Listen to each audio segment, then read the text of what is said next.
asking me not to talk about how old I am when she's around, because that dates her. But I've noticed as my eyes slowly fade, my vision has never been clearer. What I once thought was a waste of time is now more useful than ever. What I knew was impossible to understand now makes perfect sense. Hindsight, through lessons learned and experiences gained, has helped me to see what I could never see before.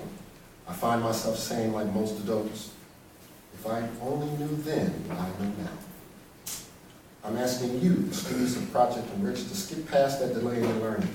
Skip past that delay in your understanding. Don't just hear me, understand me right now. Your way has been made easier by those who came before you. Your possibilities are seemingly endless because of the bridge builders, heroes, if you will, that blazed the trail or just made a way for you and me. And you know who they are. If it wasn't mom and or dad, surely it was grandma or granddad, or some other member of the family or extended family like Parks, or Robinson, or Douglas, or Booker T, perhaps even Burroughs, Truth, or Tubman, maybe even Woodson or Du Bois. All of them heroes from our past, all of them bridge builders for the next generation. All of them increased the possibilities for each one of us. All of them planted a seed that blossomed into fruit. Some time ago that fruit was me, today that fruit is you. My father made a statement to me when I was about 12 years old, and at the moment he said it, it went out of my mind for 20 years or more. I never thought about it again until sometime after I became a parent for the first time. It was then I began to think like parents do, like a bridge builder, like a hero. I thought about all I wanted for my children and all I thought they might become. So this one particular morning as I dressed for work, I was looking in the mirror as I tied my tie, and I guess I was thinking to myself, every day I have to tie this tie. Suddenly I remembered the words of my father on a day I had gone to work with him many years before. He was going through his daily routine, delivering the mail throughout the Bureau of Standards. And as I walked beside him, he looked at me and said, son, I don't want you to have a job like this. I want you to have a job where you have to wear a tie every day.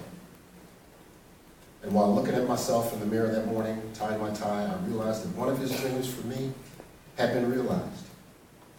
And I had to do just as he and my mother had done, sacrifice, set expectation, and to remove as many obstructions as possible for my children's chosen path. I understood that morning as I dressed for work that the seed my father had planted had turned to fruit. I know the seed of success has been planted in every student in this room simply because you are here. I know there is an abundance of hope for your collective futures. I know that every effort is being made to remove as many obstacles as possible from your chosen paths because you are here. And that's why Omega Psi Phi Fraternity Incorporated, Gamma Pi Chapter is here. Together, we should sow every seed of hope and possibility so that not just the students in this room blossom, but many, many more throughout the county. We should make every effort to have this program spread like a virus. The power and purpose of this program is too great, too massive to be contained by the square footage of this room. It is commonly known that the color of your eyes or the shape of your earlobe is not some random occurrence. Genetics makes those choices for us. Genetic science has proven that the male pattern baldness gene can be traced to and through the mother of a male. So young men, take a look at your mother's brother, your mother's father, or any other male on your mother's side of the family.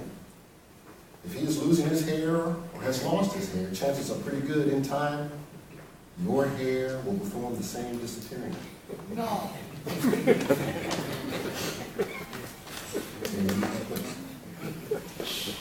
Interestingly, there's a branch of biology called sociobiology, which is based on the assumption that social behavior is the result of evolution. Essentially, these sociobiologists believe that social behavior can be passed to the next generation like eye color or some other physical features.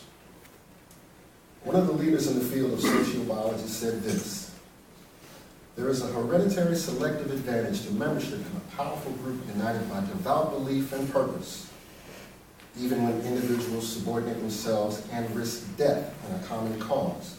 Their genes are more likely to be transmitted to the next generation than are those of competing groups who lack equivalent resolve. In my mind, this says to us that through our membership in a strong and powerful group with conviction and a common cause, we have the ability to genetically pass from one generation to the next our core values. So it seems as though we don't just choose to build bridges for the next generation, we are genetically programmed to do so.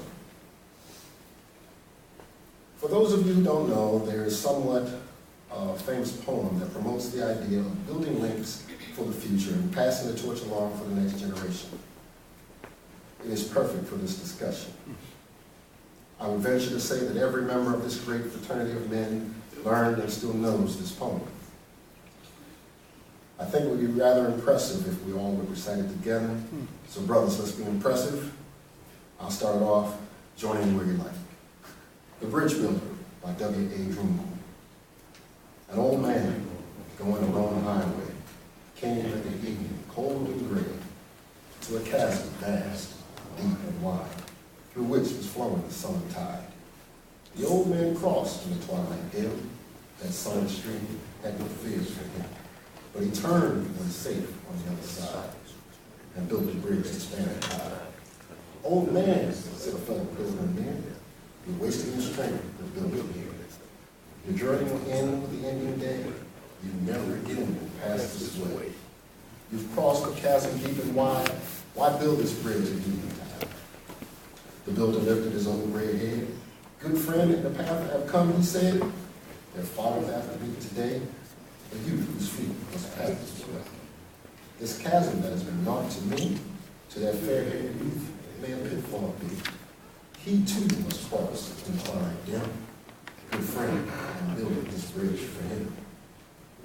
Powerful words. I have just a few more words I want to share with you. First, to the parents.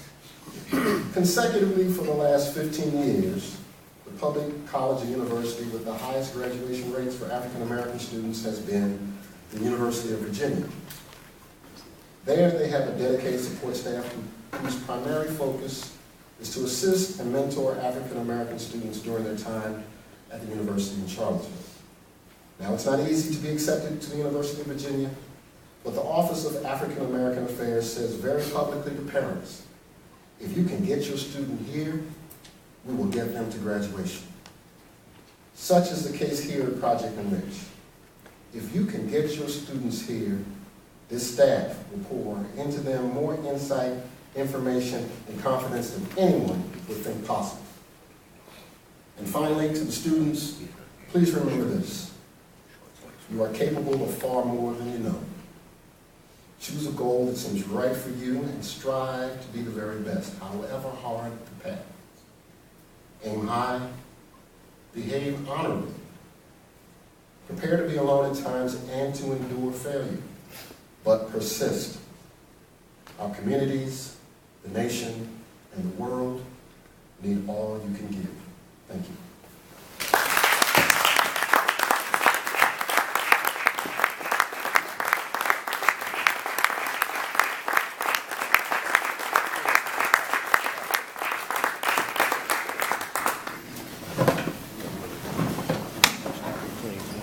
Brother Fowler, thank you for those encouraging words. Next we'll have a voice